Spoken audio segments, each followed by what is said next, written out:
ఇప్పటి వరకు వాళ్ళు చెప్పిన ప్రతి శ్లోకానికి ఒక్కొక్క అర్థం ఉంది. దేవతానం శిరస్తు అంటే వాళ్ళు పెట్టేటువంటి ప్రతి నమస్కారం ఎవరికి ఎందుకు పెడుతున్నామా అని.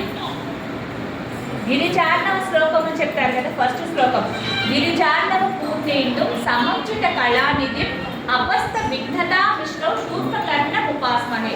అనగా సాక్షాత్తు విఘ్నాలు ఎటువంటి అపాయాలు లేకుండా సాక్షాత్తు మన వినాయకుడిని ఆయన ఏ విధంగా ఉంటాడు, నువ్వు ఎలా ఉన్నావు తండ్రి అని మనం ఆయన హావభావాలు ఆయన శరీరాన్ని మొత్తం కూడా మనం వివరంగా ఆయనకు చెప్పి మనం ఆయన దగ్గర నుంచి ఆశీర్వాదం తీసుకోవడం.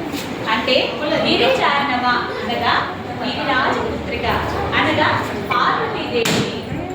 పూర్ణేందు అంటే పుట్టినటువంటి వాడ. మొత్తం పిల్లలకి బాగా పిల్లలకి అర్థమవ్వాలంటే పార్వతీదేవికి పుట్టినటువంటి వాడ అని. సమంచిత అంటే చక్కగా నిండుగా బొజ్జేసుకొని సమానమైనటువంటి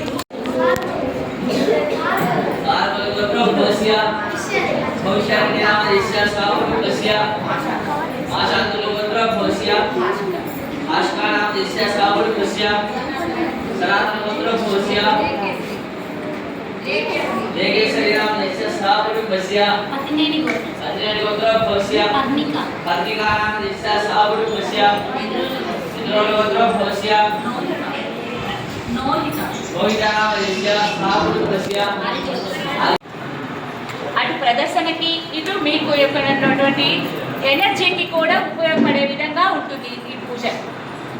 ఇంకొకటి ఏంటంటే మీరు చేసేటువంటి ఈ పూజ కూడా సాక్షాత్తు బ్రహ్మదేవుడు మనకి ప్రసాదించినటువంటి పూజది. ఎవరైతే నాట్యానికి అనుగుణంగా నాట్యాన్ని ప్రదర్శించడానికి ఒక అడుగు ముందుకు వేస్తారో వాళ్ళ కోసం సాక్షాత్తు ఆ బ్రహ్మదేవుడు ఇచ్చినటువంటి గొప్ప వరమే ఈ నాట్యం నేర్చుకోవడం. అది కూచిపూడి, భరతనాట్యం, కథకళి అనేది కాదు. నాట్యం అనేది అంతా ఒకటే. మన పేరు వేరైనా నాట్యం అంతా ఒకటే. సాక్షాత్ బ్రహ్మదేవుడు ఇచ్చినటువంటి దీన్ని మనస్ఫూర్తిగా మనం ఏ రోజైతే ఒక అడుగు ముందు వేసుకొని నేర్చుకోవడానికి మనం వచ్చామో ఆ రోజున మన శివుడి దగ్గర శాస్త్రం వచ్చినట్టు. కాబట్టి మనస్ఫూర్తిగా చక్కగా మీ దగ్గరుండి మీ పిల్లలకి ఈ యొక్క దర్శకుడిని చక్కగా చేయించండి. అర్థమవుతుందా? చక్కటి ప్రదర్శనలు చేయాలి, మంచి మంచి ప్రోగ్రామ్ చేయాలి. అర్థమైందా? చక్కగా చేయండి.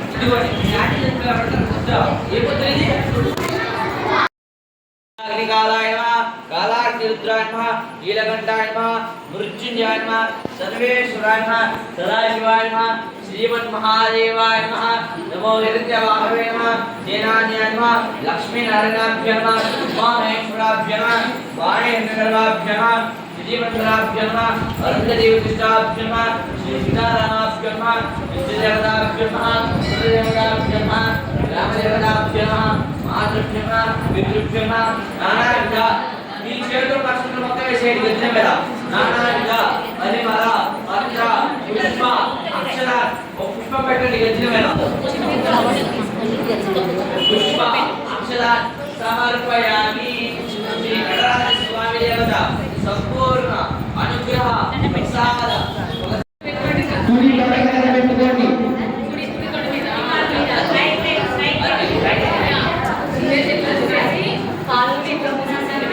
అందరూ అక్షంతులు పుష్పాన్ని లెఫ్ట్ హ్యాండ్ లో పెట్టుకొని రైట్ హ్యాండ్ పైన పెట్టి నమస్కారం చేసుకోవాలా. నావే చూసి నమస్కారం పెట్టుకున్నాము అని చెప్తే మీ మంత్రులు గారు మొదలు పెడతారు. మళ్ళీ తర్వాత మైక్ లేకుండా చెప్తేనే రీసౌండ్ వస్తుంది. మైక్ చెప్తేనే రీసౌండ్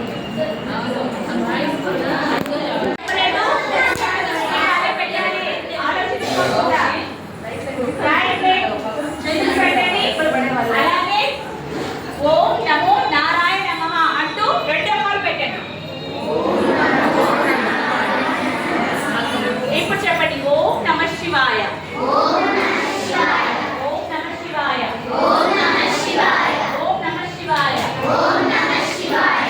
అర్థమవుతుందా? ఇప్పుడు నేను చెప్పినట్టు first step position down.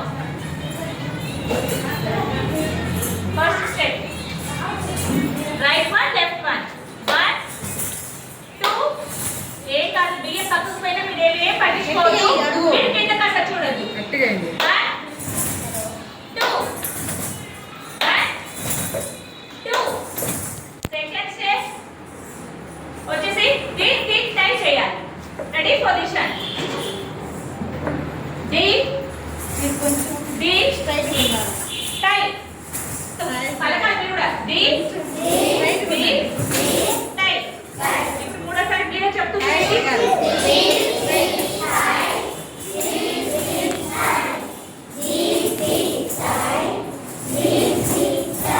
Okay, ఇప్పుడు సాక్షాత్ బ్రహ్మదేవుడికైనా నాలుగోది పంచభూతాలకు సంబంధించిన నాలుగోది పూర్తి టై చేయాలి. పొజిషన్ చెప్తూ చేయండి. దిగిటై దిగిటై దిగిటై దిగిటై. ఇంకోసారి ఏంటి?